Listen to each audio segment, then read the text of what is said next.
ako na lang mag-isa.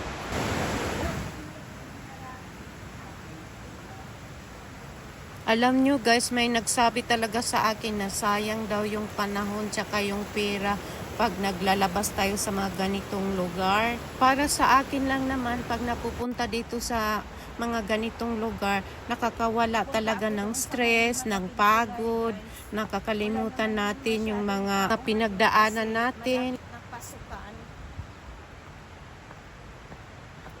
Ang pinakamaganda talaga pag nandito tayo sa labas, nakuhaan natin ng mga pictures, mga video. Ito lang din ang kayamanan natin hanggat pagtanda natin.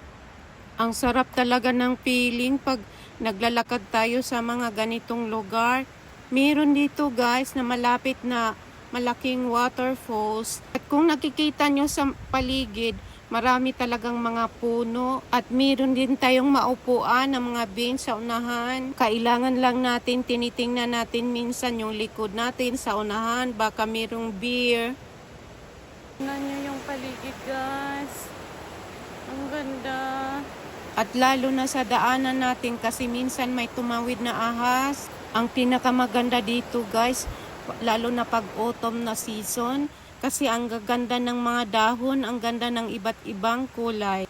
Ang bawal lang dito, pag sa panahon ng winter, bawal pumasok dito kasi madulas ang daanan. Guys, ako na lang mag-isa. Babalik na lang ako ngayon sa palabas kasi nagsiuwian na yung mga tao.